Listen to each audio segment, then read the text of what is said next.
Hashem Nasib Nasliach. This morning we're having another Kolen Chasot. It's actually midnight, 25th of Iyar, Tavshin Peh Habal Netova. Be'ezat Hashem, we're having another series on intermarriage prevention by education from lessons from Sefer Perfect Strangers written by Harav Abraham Jacobovich Shelita. So chapter 2 talks about man and woman. Now, as we know, originally when HaKadosh Baruch Hu created Adam Harishon, Adam Harishon was an essence of man and woman together. Now, what that is, it's hard to understand. That HaKadosh Baruch Hu created both male and female, right, in one being. Now, we see that HaKadosh Baruch Hu created both male and female in animals in a different way. That from the very start, they were created separately. But first human was, in a way, both male and female had the both male and female elements. Now, whatever that means, that according to Atan HaKadosh Baruch Hu, after created Adam Harishon in such a way that and told Adam Harishon to go and try to find a soulmate among the animals. That Adam Harishon went and started seeing the animals, calling them and assigning them names. That HaKadosh Baruch Hu teaches us from here that Adam Harishon had a vision, that his vision was very deep, that he could see different animals and could identify what kochot, what strengths, what powers each animal had, and based on that animal, he was able to call them names. Like in Ivrit, dog is called kelev. Now, in English, dog means dog. That doesn't have any meaning. But in Ivrit, kelev means like the heart. And it comes to teach you something, that this animal that is called kelev has such a loving being that it's all emotions and is all loyalty to its owner. That is like the kelev. Kelev is like the heart that is all emotions and dedications to its owner. So HaKadosh Baruch Hu had a purpose why by sending Adam Harishon to go and naming these animals, right? That the Adam Harishon should go and see and understand that there is no soulmate. He doesn't have one, and that he should come to realize that there is a need to have a soulmate. Even though that Adam Harishon had both elements of male and female built in, but nevertheless it wasn't good enough, and that at that point Almighty Hashem put Adam Harishon in a deep sleep and removed a rib from Adam Harishon, and from that rib created Chava, the first woman, the first wife. So from here there is a question: why not create things as they should be from the start? Why HaKadosh Baruch Hu didn't create Adam Harishon that way? Right? That there should be a male and a female. Right from the beginning, HaKadosh Baruch Hu should have created Adam and Chava separately. So this stuff explains. HaKadosh Baruch Hu is teaching us a lesson. That masculine and female coexist. Furthermore, a man was created as the lines of Hashem. Man was created in the image of Hashem. So he at first reflected all the inclusiveness of divine creator in having both masculine and feminine components. But as we will explain, we're going to explain in this sefer, right, for humans to derive the maximum benefits from creation and their existence, it is necessary that men and women would be separated, that they each play a role.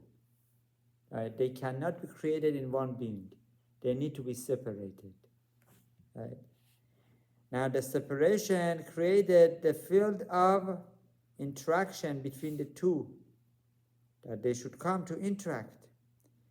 And by finding a soulmate, a person allows himself to merge to that very beginning that was the one neshama in one body. So eventually the purpose of marriage is that a person would find his soulmate to become one. And from here our Chachamim teach us, a person is not able to become complete unless he finds his true soulmate. And that true soulmate needs to be from that essence of the person that was created in the beginning and then was separated. So that's where the religion comes. If a person was born Jewish, he must get married to a person who is Jewish, or that person is a true convert. If not, that person will not become to the level of Shalamut, becoming complete. This is why happiest and the holiest occasion in the Jewish life is marriage, says this sefer. It's very true. Right? There are different stages of one's happiness in life. Right? The first happiness is when a baby is born. It's a very happy occasion. After that, if it's a male baby, Brit Milah, circumcision ceremony. And then after that is Bar Mitzvah or Bat Mitzvah. Right? Some call Abshren, Chalake, cutting the hair after the third year. That is also a very happy occasion because that symbolizes a person is compared to a tree.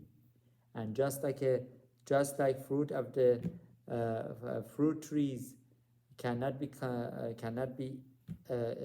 consumed after the third year, so too a person becomes to the level of completion after the third year, and that's when they cut the first hair. Right? And then is Bar Mitzvah and Bat Mitzvah for girls age of 12 and 1 day, for boys age of 13 and 1 year. That our Chachamim teach us at that point a person's shalemut, becoming complete, gets to another level, that is accomplishing neshama, receiving neshama. That a person that is born has nefesh, at Brit Milah ceremony gets ruach, and then as it advances by Bar Mitzvah gets neshama, then it completes itself to the slowly but surely, right, till according to some age of 20 years old, right? So this comes to teach us the importance of marriage, that man and woman are equal in quality of the godly aspect, but equality does not rely on sameness, says this sefer. They are, as Jewish religious literature clearly explain, different in their attributes, their natures, their bodies, and their souls. Their differences enhance their relationship and make it possible for both to achieve their full potential. And by getting married, a person gets to that full potential, as that which the Gemara teaches us, that a person who is not married, he is not truly happy. Right? He is not shalem, he is not complete. So he doesn't have the true sense of security, of being, secure and happy. He doesn't feel accomplished. Right? It's like Right. half a body. It's like a half Half body, body. exactly. So now, we move on. So how do we reach our spiritual potentials? So this sefer says, there's let us understand this with a simple story. One day, right, the author writes, one day I came home after my weekly shopping trip. My 2.5-year-old son came out to greet me. When he saw my full shopping bags, says the author, he asked if he could help me carry them. I tried to explain that the bags were too heavy for him. He started to cry. Talking about the little son, right? 2.5-year-old. He started to cry and insisted that he wanted to help, that he can be a big help. So I took a bag of potato chips, right, out of one of the bags and asked him to take it inside. His joy knew no bounds. He proudly ran into the house, taking that bag of chips, and shouted, "Look, Mommy, I'm helping Daddy." Of course, my wife smiled and shared his jubilation. Later, she told me how happy I had made the little fellow. Right. Now, what is the lesson of this story? In a sense, this is the way Hashem treats us. He allows us to do something and gives us the good feeling that we are helping Him. But in no shame, His purpose is to empower us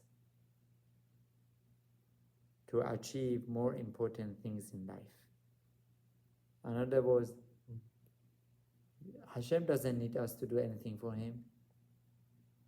Right? He is the master of all. All the kochot belongs to Him.